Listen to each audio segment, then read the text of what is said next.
समाजवाद एक समाजवादी छात्र सभा का ऑफिशियल कार्यकर्ता होने के नाते सर्वप्रथम मैं आप सबका स्वागत करता हूं। और आज ये खुशी की बात है कि समाजवादी छात्र सभा पूरे देश में ही नहीं विदेशों में जहां जहां पर सोशल जस्टिस की बात होती है वहां पर नेताजी की श्रद्धांजलि मना रही है। साथियों, मुझसे जो पूर्व के वक्ता थे लगभग सभी बात बता दी है, लेकिन मैं एक बात जो मुझे लगती है छूट गई है। जो नेताजी ने चुंगी कर की प्रथा का विरोध किया, चुंगी कर आप सभी जानते हैं, उसका पुरजोर तरीके से नेताजी ने विरोध किया और कहा कि जब तक मेरी विचारधारा है, जब तक मेरी पार्टी है, तब तक मैं इसको स्थापित नहीं होने दूंगा। साथियों, दूसरी बात जो रिजर्वेशन की बात होती है, नेताजी ने शुरू से ही कहा है कि महिलाओं को आरक्षण मिलना चाहिए, लेकिन उसमें भी SC ST OBC की महिलाओं का प्रतिनिधित्व कहां पर है। इस पर जो चर्चा अभी हम लोगों ने, हमारी पार्टी ने शुरू से ही कहा है कि हमें वुमेन रिजर्वेशन पे कोई आपत्ति नहीं है, लेकिन उसमें ये निर्धारित करना पड़ेगा कि गाय चराने वाली, घास काटने वाली, दूध बेचने वाली, वो उसका रिजर्वेशन में प्रतिनिधित्व कहां पर है। AC कूलर की हवा में बैठे हुए लोग, उनका दर्द कौन समझ पाएगा। जो गांव में रहती है, जो देहात में रहती है, मजदूरी करती है, उनकी बात नेताजी हमेशा किया करते थे।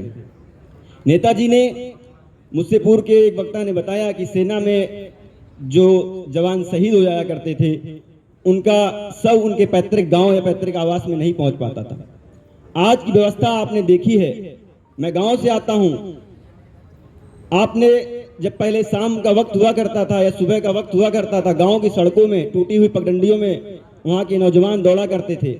लेकिन जैसे ही अग्निवीर की व्यवस्था इस सरकार ने लागू की है, नौजवानों के हौसले तोड़ दिए हैं। लेकिन हमारे नेता का कहना है, हमारे नेता का कहना है कि सरकार आते ही सबसे प्रथम अगर कोई फैसला लेना होगा मुझे, तो इस अग्निवीर व्यवस्था को हम खत्म करेंगे। अग्निवीर व्यवस्था कभी भी हमारे नौजवानों के भविष्य का नहीं बना सकती है।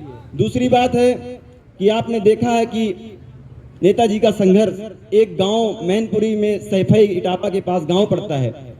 हमें एक ये आशा उनसे मिलती है कि एक गांव का किसान का बेटा देश की राजनीति में एक अमिट छाप छोड़ता है। तो हमें लगता है नेताजी ने वो फैसले लिए हैं, शायद ही कोई ऐसा, जैसा अभी मुझसे पूर्व जयंत भैया बता रहे थे कि मंडल कमीशन में जो भ्रांतियां हैं, उनको मुझे लगता है गहराई से अध्ययन करने पर उन भ्रांतियों को दूर किया जा सकता है। साथियों, उनके विचारों को जीना होगा।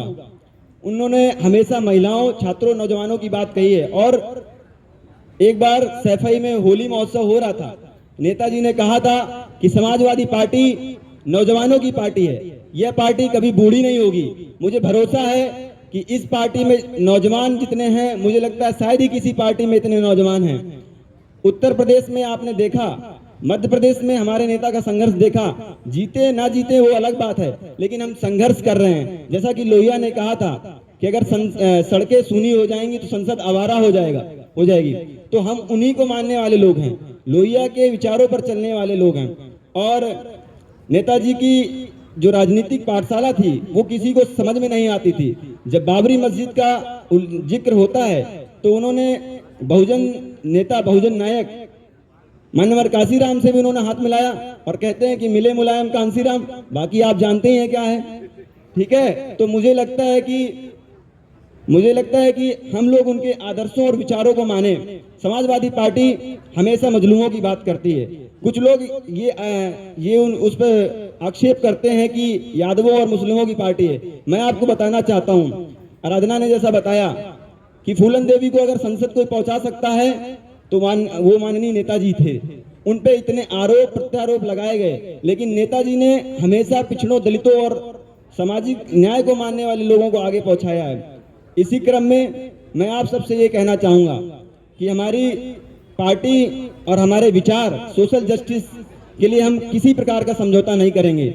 हमारे नेता ने पूरे जोर तरीके से इस बार कहा है कि पीडीए का नारा ही, पीडीए के लोग ही इस देश को आगे ले जा सकते हैं। पीडीए के लोग ही इस देश की एक दिशा और दशा बदल सकते हैं, क्योंकि हमारे भागीदारी 90% है। और जैसा कि कहा जाता है कि 100 में 90 शोषित हैं, शोषितों ने ललकारा है और धन धरती और राजपाट में 90 भाग हमारा है। तो हम लोग 90% हैं, लेकिन हमारी रिप्रेजेंटेशन कहाँ पर है? क्या हम संसद में हैं? क्या हम उच्च शिक्षा में हैं? आप जेएनयू जैसे विश्वविद्यालय में पढ़ते हैं, जेएनयू जैसे विश्वविद्यालय में मैंने अध्ययन किया है, और जेएनयू जैसे विश्वविद्यालय में आप देखिए कि SC ST OBC माइनॉरिटी के लोग कहां पर हैं।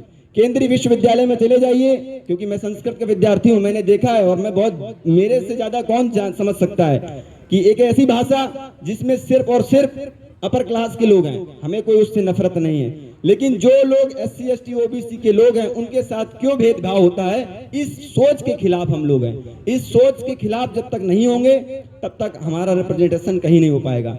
साथियों, हम सब मिलकर के लड़ेंगे, और जब मिलकर के लड़ेंगे, क्योंकि हमारे नेता का कहना है कि पीडीए के लोग एक हो जाओ। अगर पीडीए के साथी एक हो जाएंगे तो देश में जो ये सामंती व्यवस्था है इसको बदल देंगे, देश में जो सामंती सोच के लोग हैं उसको बदल देंगे। साथियों, मैं इसी क्रम में अपनी वाणी को समाप्त करता हूं। जय भीम, जय मंडल, जय समाजवाद, नेताजी अमर रहें।